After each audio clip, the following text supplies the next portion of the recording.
Malankara Catholic ടി.വിയുടെ കൃപ നിറയുന്ന കുടുംബങ്ങൾ എന്ന പരമ്പരയിലേക്ക് ഏവർക്കും സ്വാഗതം. പ്രിയ സഹോദരങ്ങളെ, നല്ല കുടുംബജീവിതം ഒരു ഭാഗ്യമാണ്. ജീവിതത്തെ ഗൗരവമായി എടുക്കുന്നവർക്ക് അത് സാധ്യവുമാണ്. എന്നാൽ അവിശ്വസ്തവും അസന്തുഷ്ടവുമായ കുടുംബജീവിതത്തിന് പുറമെ നിന്ന് ഒരു പരിഹാരമോ എല്ലാവർക്കും സ്വീകാര്യമായിട്ടുള്ള സമവാക്യമോ ഇല്ല. വളരെ ലോകപ്രശസ്തനായിട്ടുള്ള റഷ്യൻ സാഹിത്യകാരൻ ടോൾസ്റ്റോയുടെ വളരെ പ്രശസ്തമായിട്ടുള്ള അന്ന കരീനയുടെ തുടങ്ങുന്ന ഓപ്പണിംഗ് സെൻറ്റൻസ് ഇങ്ങനെ പറയുന്നു: happy families are all alike. Every unhappy family is unhappy in its own way. ഓരോ അസന്തുഷ്ട കുടുംബവും അസന്തുഷ്ടമായിരിക്കുന്നത് അതിൻ്റേതായ വഴിയിലൂടെയാണ്. 1978 പ്രസിദ്ധീകരിച്ച വിശ്വപ്രസിദ്ധമായിട്ടുള്ള നോവലാണത്. അവിഹിത ബന്ധത്തിലൂടെ താളം തെറ്റി തീവണ്ടിക്ക് മുമ്പിൽ ചാടി ആത്മഹത്യ ചെയ്യുന്ന അന്നയുടെ കഥയാണത്. ഓരോ ആത്മഹത്യയ്ക്ക് പിന്നിലും ഒരു കഥ കാണും. ഓരോ കുടുംബവും അസന്തുഷ്ടമായിരിക്കുന്നതിന് പിന്നിൽ ഒരു കാരണമുണ്ടാകും. അതൊഴിവാക്കുവാൻ ചില കാര്യങ്ങൾ നമുക്ക് ചെയ്യാനാവും. അതുകൊണ്ട് തന്നെ എന്താണ് കുടുംബം? സന്തുഷ്ടവും വിശ്വസ്തവുമായ കുടുംബം. തകർച്ചയുടെ ആദ്യ പടവുകൾ എവിടെയാണ് ആരംഭിക്കുക? എവിടെയൊക്കെയാണ് നമുക്ക് പാളിപ്പോവുക? എന്നിവയൊക്കെ ശ്രദ്ധിക്കത്തക്ക വിധത്തിൽ ചില ചിന്തകളുമായി നമുക്ക് ഒരുമിച്ച് ഒരു യാത്ര ആരംഭിക്കാം. ഈ അടുത്ത സമയത്ത് 2011 ജാനുവരി മാസം 7-ാം തീയതി ജൂവിഷ് ചരിത്രത്തെ സംബന്ധിച്ചുള്ള വളരെ പ്രശസ്തമായിട്ടുള്ള ജേണലാണ് journal of modern Jewish studies.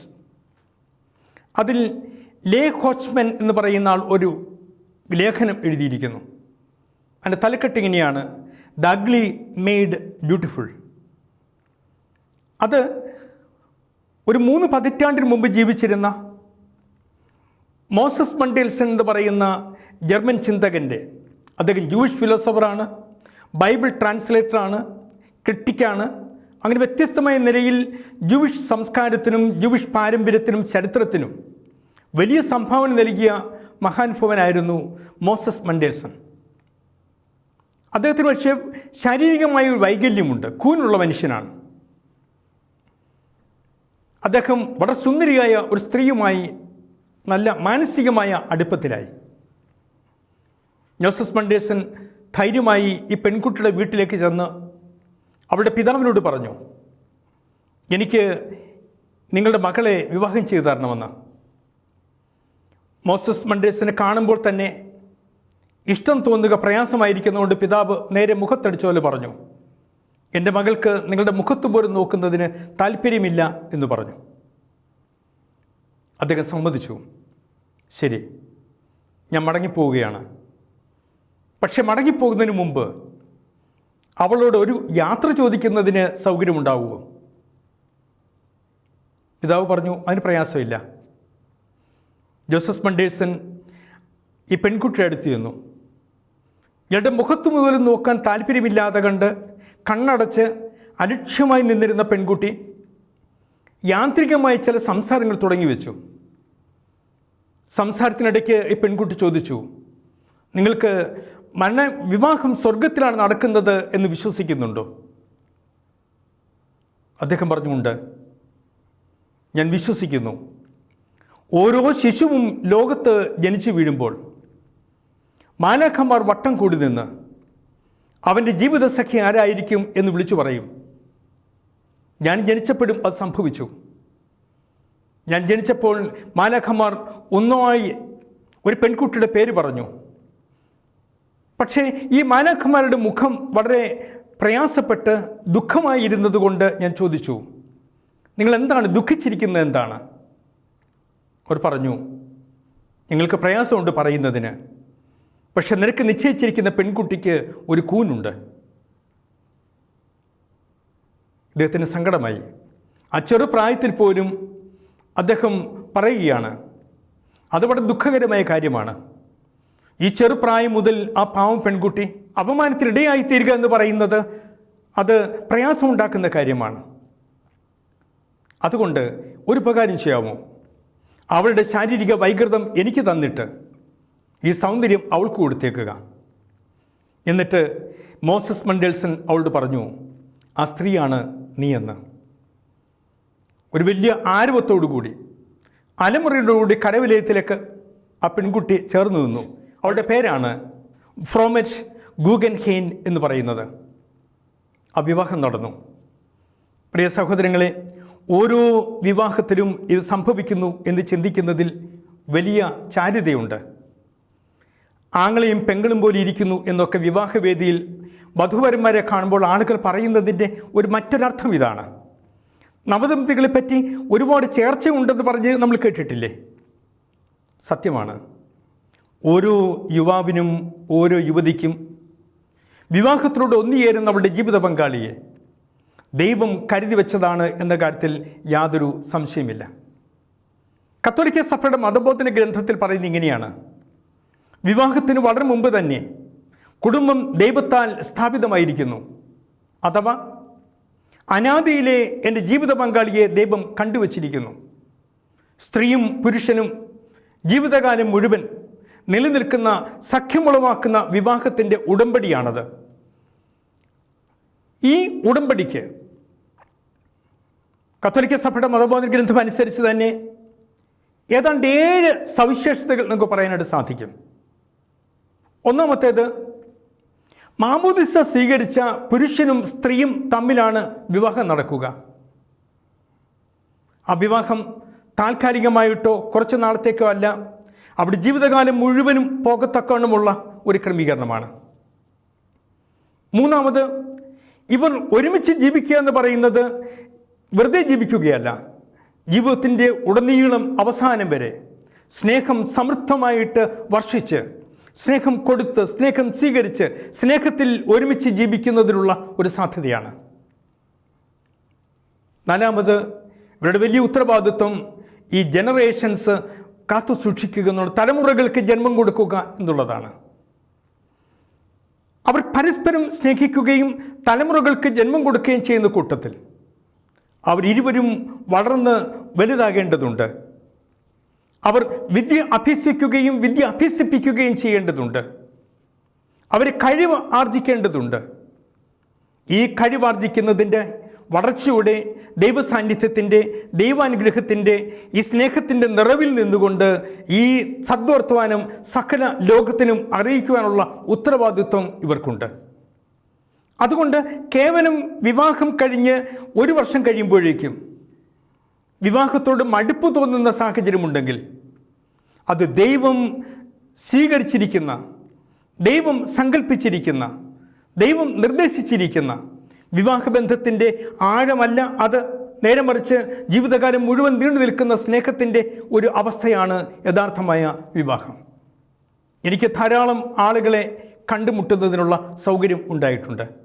വിവാഹം കഴിച്ച് 6 മാസം കഴിയുമ്പോഴേക്കും, 1 വർഷം കഴിയുമ്പോഴേക്കും, 2 വർഷം കഴിയുമ്പോഴേക്കും വിരക്തി തോന്നി, ഇത് മടുപ്പ് തോന്നി, അവർ അവസാനിപ്പിക്കാൻ ആഗ്രഹിക്കുന്ന ദമ്പതികൾ.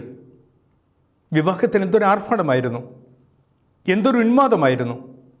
ഈ ആഘോഷങ്ങളും ആരവങ്ങളും എത്ര പെട്ടെന്നാണ് കെട്ടുപോയത്.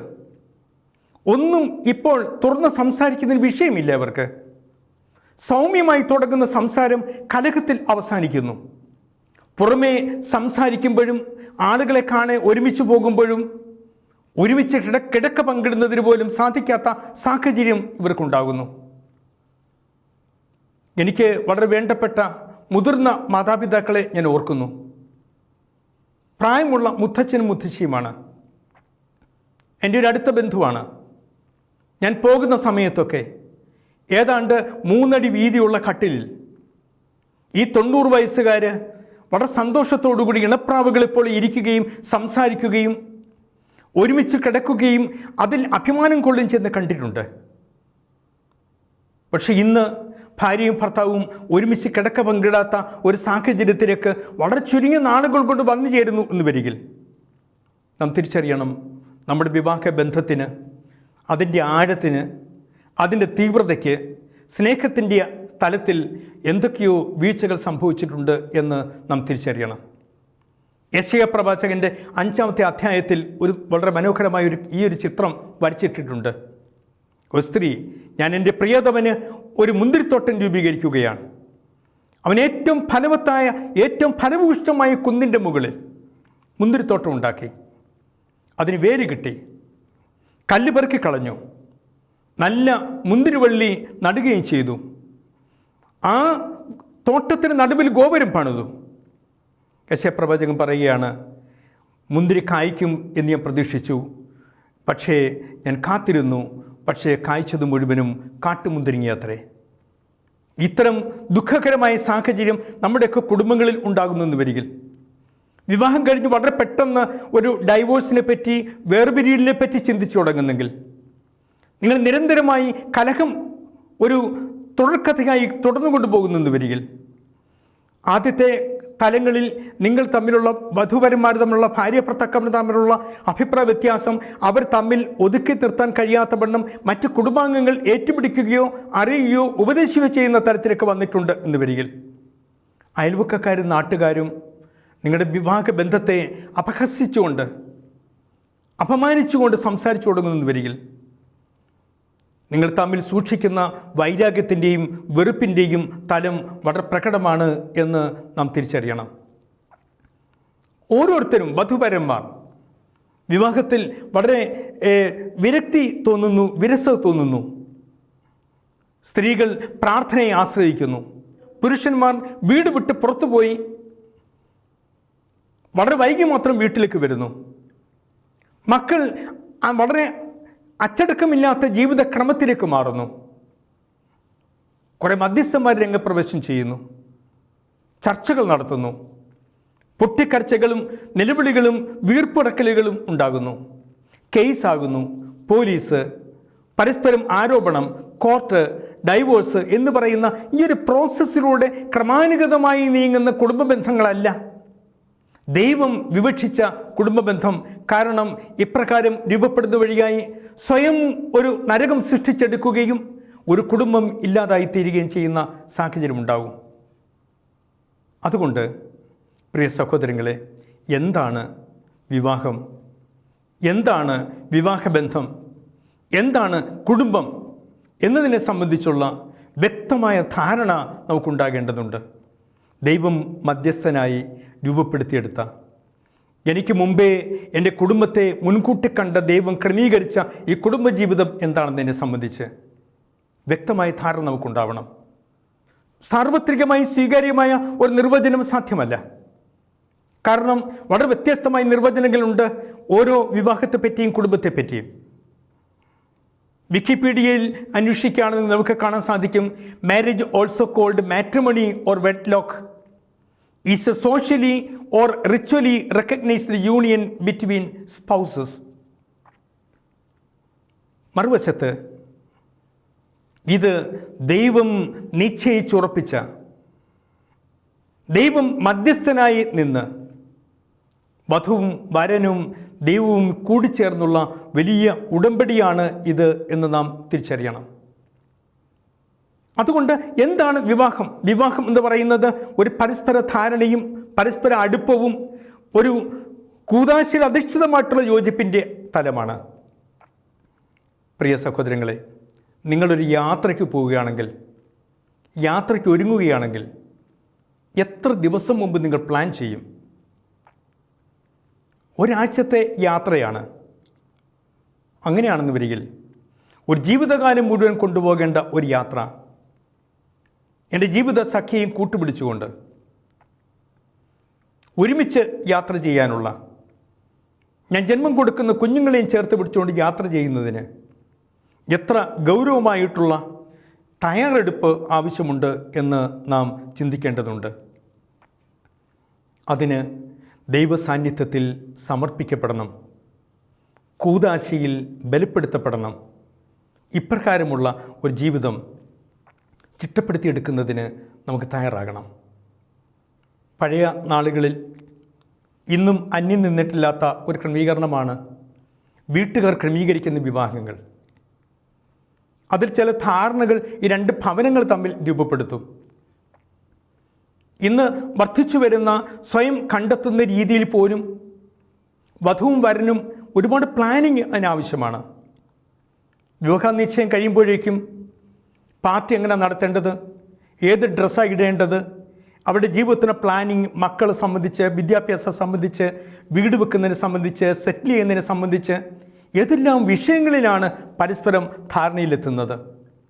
ഇത്തരം ഒരു പ്ലാനിങ് എന്ന് പറയുന്നത്, ധാരണ എന്ന് പറയുന്നത്, പരസ്പരം സ്വീകാര്യമായിട്ടുള്ള ചില മേഖലകൾ കണ്ടെത്തി ഒരുമിച്ച് യാത്രയ്ക്ക് തയ്യാറെടുക്കുക എന്ന് പറയുന്നത് ഏത് വിവാഹത്തെ സംബന്ധിച്ചും പ്രധാനമാണ്. രണ്ടാമത്, നാം എൻ്റെ സ്വാർത്ഥത ഒഴിവാക്കുന്നതാണ് വിവാഹം. വിവാഹത്തിന് മുമ്പ് ഒരു പുരുഷൻ അവൻ ഒറ്റയ്ക്കായിരിക്കുന്ന സമയത്ത് സ്വന്തമായി പ്ലാൻ ചെയ്യുകയും സ്വന്തമായി യാത്ര ചെയ്യുകയും ഇഷ്ടമുള്ള സമയത്ത് വരികയും ഇഷ്ടമുള്ള സ്ഥലത്ത് പോവുകയും ചെയ്തു എന്ന് വരികിൽ ഐ എന്ന് പറയുന്നത് വി ആയിത്തീരുന്ന, ഞാനെന്ന് പറയുന്നത് ഞങ്ങളായിത്തീരുന്ന ഒരു തലത്തിലേക്ക് രൂപപ്പെടുകയാണ്.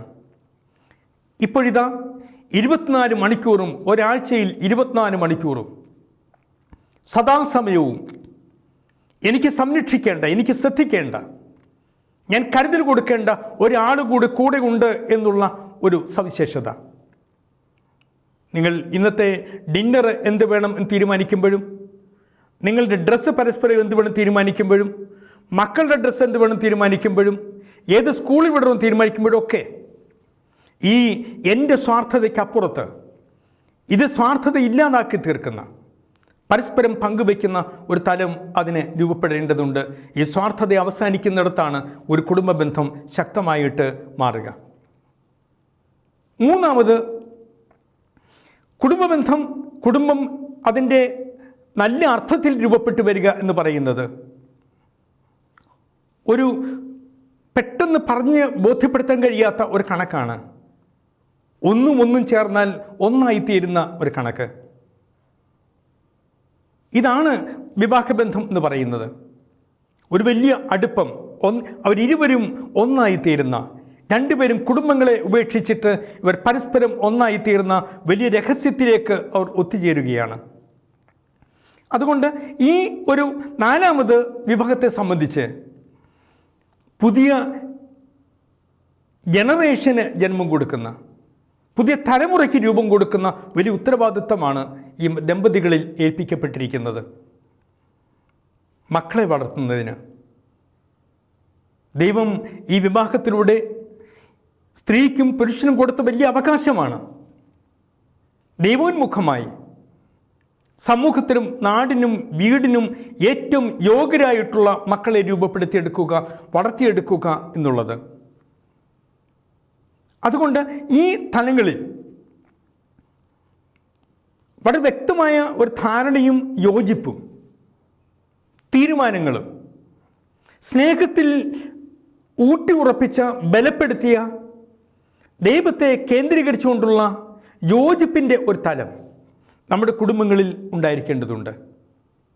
അങ്ങനെ രൂപപ്പെടുത്തിയെടുക്കുമ്പോൾ നമ്മൾ ശ്രദ്ധിക്കേണ്ട പ്രധാനപ്പെട്ട ഒരു കാര്യമാണ് നമ്മുടെ മുൻഗണനകൾ ഉറപ്പിക്കുക എന്നുള്ളത്. സാധാരണ കുടുംബങ്ങളിൽ കണ്ടുവരുന്ന ഒരു രീതി, മക്കളാകുമ്പോഴേക്കും മക്കളാണ് ഏറ്റവും പ്രധാനപ്പെട്ടത്, അവരെ ചുറ്റിപ്പറ്റി കാര്യങ്ങൾ ക്രമീകരിക്കുന്ന ഒരു സാഹചര്യമുണ്ട്. ഇതിന് വ്യത്യസ്ത അഭിപ്രായങ്ങളുമുണ്ട്. ഞാൻ എൻ്റെ ജീവിതത്തിൽ ഞാൻ ഇടപെട്ട വിഷയങ്ങളുമായി ബന്ധപ്പെട്ട് എനിക്ക് തോന്നിയിട്ടുള്ളത്, ജീവിതത്തിൻ്റെ അവസാനം വരെ ഭാര്യയ്ക്ക് ഭർത്താവും ഭർത്താവിന് ഭാര്യയുമാണ് ഏറ്റവും പ്രധാനപ്പെട്ടത്. അവരൊന്നായിത്തീരുന്ന ഒരു സാഹചര്യത്തിലാണ്. അവർ ഒന്നായിത്തീരുന്ന സാഹചര്യത്തിൽ എന്താ സംഭവിക്കുക?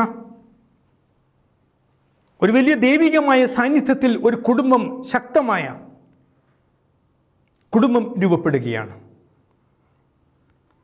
അതുകൊണ്ട് മക്കൾ ഈ ഭർത്താവിൻ്റെയും ഭാര്യയുടെയും പൊതു സ്വത്തായി തീരുകയും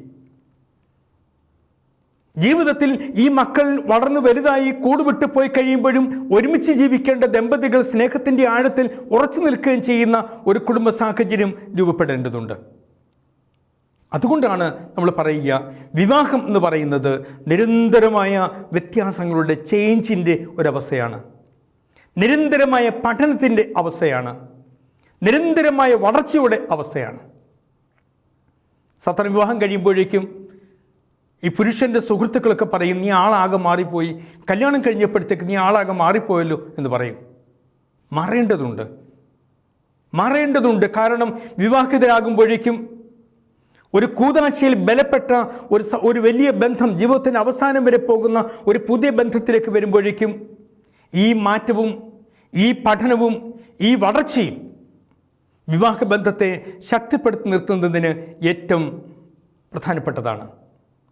അങ്ങനെയാകുമ്പോഴാണ് ഒരു തൈ നടുന്നതുപോലെ ഒരു വലിയ വടവൃക്ഷത്തിൻ്റെ തൈ വളർന്ന് ഓരോ ഇലയും ശാഖയും വളർന്നു വലുതായി അത് വളർന്ന് പന്തലിച്ച് കഴിയുമ്പോഴേക്കും ഈ മക്കളൊക്കെ കൂടുകൂട്ടിയെന്ന് വരാം, അവർ കൂടുവിട്ട് പോയെന്ന് വരാം.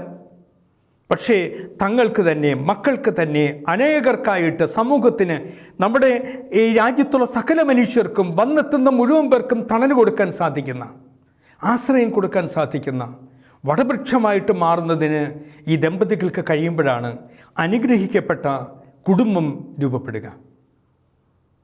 ഒരു വലിയ സംശയം ഉണ്ടാവും, ഇതെങ്ങനെയാണ് സാധിക്കുക? ഇങ്ങനെ ഈ വളർച്ച എപ്രകാരം സാധ്യമാകും? പ്രിയ സഹോദരങ്ങളെ, നിങ്ങൾ ഗൗരവമായി എടുക്കുമെങ്കിൽ നമുക്കിത് സാധ്യമാണ്. നിങ്ങൾ ഗൗരവമായി എടുക്കുമെങ്കിൽ സാവകാശം ചെറിയ ചെറിയ കാര്യങ്ങളിലൂടെ നമുക്കിത് സാധ്യമാണ്. വലിയ കാര്യങ്ങൾ കുടുംബ ജീവിതത്തെ ധന്യമാക്കുന്നതിനും കുടുംബത്തെ ശക്തമായ വേരോട്ടമുള്ള ബന്ധത്തിൽ ഉറപ്പിച്ചു നിർത്തുന്നതിനും ദൈവോന്മുഖമായി തീർക്കുന്നതിനും വലിയ കാര്യങ്ങളൊന്നുമല്ല വേണ്ടത്. വളരെ ചെറിയ കാര്യങ്ങളിലൂടെ നമുക്ക് സാധിക്കും. നിങ്ങൾ പണിതുയർത്തുമ്പോൾ രണ്ട് സാധ്യത നിങ്ങളുടെ മുമ്പിലുണ്ട്. കടൽക്കരയിലെ കടൽ തീരത്തെ മണലിൽ നിങ്ങൾക്ക് കളിവീടുണ്ടാക്കാം. ശക്തമായ അടിത്തറയിൽ നിങ്ങൾക്ക് പാറമുകളിൽ ബലമുള്ള ഉറപ്പിൽ നിങ്ങൾക്ക് വീട് നിർമ്മിക്കാം. ആദ്യത്തേതിന് വലിയ അധ്വാനം വേണ്ട, പക്ഷെ രണ്ടാമത്തതിന് നിങ്ങളുടെ വലിയ സമർപ്പണം ആവശ്യമാണ്.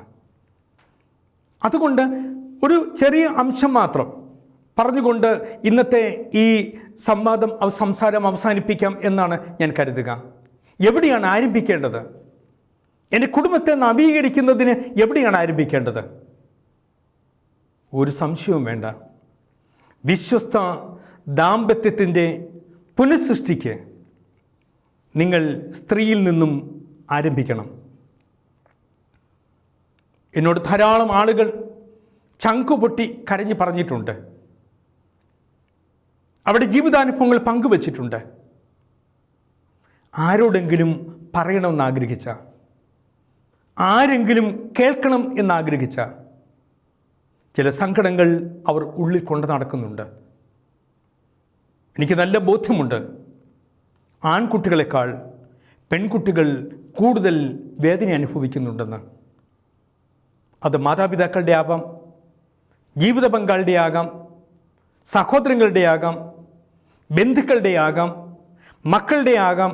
ഇവരുടെയൊക്കെ ധാർഷ്ട്യം കൊണ്ടോ നിർബന്ധം കൊണ്ടോ പിടിവാശി കൊണ്ടോ രൂപപ്പെട്ടു വരുന്ന സങ്കടക്കടലുകൾ മുഴുവനും സ്വന്തമായി സ്വരുക്കൂട്ടി മനസ്സിൽ സംഭരിച്ച് നെരുപ്പോടിൽ നീറുന്നത് പോലെ ഉള്ളു നീരുന്ന ഒരു സ്ത്രീ നമ്മുടെയൊക്കെ ഭവനങ്ങളിൽ ഉണ്ട് എന്ന് വരികിൽ അവിടെ അസ്വസ്ഥത രൂപപ്പെടും എന്ന കാര്യത്തിൽ സംശയമില്ല.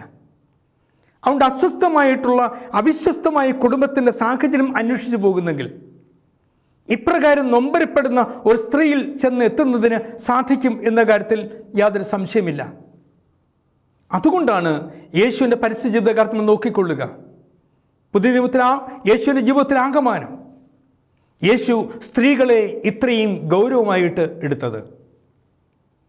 യഹൂദ ഗുരുക്കന്മാർ സ്ത്രീകളെ ഒഴിവാക്കിയിരുന്ന ഒരു കാലം, സംസാരിക്കാൻ താല്പര്യപ്പെടാത്തൊരു കാലത്ത് ആ കിണറിൻ്റെ കരയിൽ ശിഷ്യന്മാർ പട്ടണത്തിൽ പോയി മടങ്ങി വരുവോളം ദീർഘമായി യേശു സംസാരിച്ചെങ്കിൽ നിങ്ങളോട് സംസാരിക്കാൻ ആഗ്രഹിക്കുന്ന, സങ്കടങ്ങൾ തുറന്നു പറയാൻ ആഗ്രഹിക്കുന്ന, തോളിൽ ചാരിയിരുന്ന് കരയുവാൻ ആഗ്രഹിക്കുന്ന ഒരു സ്ത്രീയുണ്ട് എന്ന് തിരിച്ചറിയണം. ക്രിസ്തു അതുകൊണ്ടാണ് സ്ത്രീകളെ ചേർത്ത് പിടിച്ചത്. അലച്ചിലിൻ്റെ ജീവിതമാണ് അവളുടേത്. നിങ്ങൾ അവളുടെ പാദങ്ങൾ കണ്ടിട്ടുണ്ടാവില്ല. കാരണം എന്താണ്? മുഖം മിനുക്കി പാദങ്ങൾ മറച്ചു വയ്ക്കുന്നതാണ് അവളുടെ രീതി. അവളുടെ ശീലം അതാണ്. അവൾ അങ്ങനെയാണ്. എല്ലാ ദുഃഖങ്ങളും അവൾക്കായി മറച്ചു പിടിക്കുന്നു. ഇനിയും നിങ്ങളുടെ ഭവനങ്ങളിലുള്ള സ്ത്രീയോട് കലഹിക്കുന്നതിന് മുമ്പ് അവളുടെ കാൽപാദങ്ങൾ നോക്കണം. വീണ്ടുകീറിയ പാദങ്ങൾ, ഭംഗി നഷ്ടപ്പെട്ട പാദങ്ങൾ, അവളുടെ മുഖമോള് അണിയിച്ചൊരുക്കിയിട്ടുണ്ട്. ഈ പാദം നിങ്ങൾ നിർബന്ധമായി കാണാൻ ആഗ്രഹിച്ചില്ലെങ്കിൽ നിങ്ങൾക്ക് കാണാൻ പോലും സാധിച്ചു എന്ന് വരില്ല. പക്ഷേ ഈ പാദങ്ങൾ നിങ്ങൾ നോക്കണം. നിർത്താതെയുള്ള ഓട്ടത്തിൻ്റെ കഥ പറയുന്ന പാദങ്ങളാണത്. നിങ്ങൾക്ക് കുറ്റബോധമുണ്ടാവും. പ്രിയ സഹോദരങ്ങളെ, ഞാൻ ഈ പറഞ്ഞത് സ്ത്രീകളുടെ പക്ഷം പിടിക്കലാണ് എന്ന് തെറ്റിദ്ധരിക്കരുത്. അങ്ങനെയല്ല. അനവധി കുടുംബങ്ങളുടെ സങ്കടം കേട്ട ഒരാളെന്ന നിലയിൽ, അനവധി ആളുകളുടെ സങ്കടങ്ങൾ നേരിട്ട് കണ്ട ഒരാളെന്ന നിലയിൽ, ഈ സങ്കടങ്ങൾ നമ്മൾ ഊതിക്കാച്ച് കൃത്യമായി പരിശോധിച്ച് ഇഴകീറി പരിശോധിച്ച് ചെല്ലുമ്പോൾ നെഞ്ചു കീറി കരയുന്ന, പുറമേ ചിരിച്ചുകൊണ്ടിരിക്കുന്ന, സങ്കടങ്ങൾ ഉള്ളിൽ പേറുന്ന ഒരു സ്ത്രീയുടെ സാന്നിധ്യം അവിടെ കാണാനായിട്ട് സാധിക്കും. അവളോട് കരുതൽ വേണം എന്ന് പറയുമ്പോൾ മറിച്ച് മറ്റൊരു ചിന്ത നിങ്ങൾക്കുണ്ടാകാം. അത് അവളെ അപരിയായി ചിത്രീകരിച്ച് വിധേയത്വത്തിലേക്ക് നയിക്കുകയല്ലേ എന്ന് തോന്നിയേക്കാം. അങ്ങനെയല്ല. സത്യത്തിൽ നമുക്കറിയാം, ഉൽപ്പത്തി പുസ്തകത്തിൽ എന്താ പറഞ്ഞിരിക്കുന്നത്? ഉൽപ്പത്തി പുസ്തകത്തിൽ പിതാവായ ദൈവം മനുഷ്യനെ സൃഷ്ടിക്കുമ്പോൾ അവനെ പുരുഷനും സ്ത്രീയുമായി സൃഷ്ടിച്ചു എന്നാണ് എഴുതിയിരിക്കുന്നത്. നല്ല കുടുംബബന്ധത്തിന് സ്ത്രീ സഹജമായ സ്നേഹം, കനിവ്, ആർദ്രത എന്നിങ്ങനെയുള്ള മൂല്യങ്ങളുടെ ഓരോ പുരുഷനും തൻ്റെ ഉള്ളിലുറങ്ങുന്ന സ്ത്രീത്വത്തെ തട്ടി ഉണർത്തുക എന്ന് പറയുന്നത് ആവശ്യമാണ്. അതുകൊണ്ട് നമ്മുടെ ചുറ്റുപാട് നോക്കിക്കൊള്ളുക. ശ്രേഷ്ഠ ഗുരുക്കന്മാരെ നോക്കിക്കൊള്ളുക. അത് ആർഷഭാരതത്തിലും ഭാരതത്തിന് പുറത്തുള്ള വിശുദ്ധന്മാരൊക്കെ നോക്കിക്കൊള്ളുക. ജീവിതത്തിൻ്റെ ഒരു ഘട്ടം കഴിയുമ്പോഴേക്കും അവരുടെ രൂപം പോലും സ്ത്രൈണമായിട്ട് മാറുന്നു.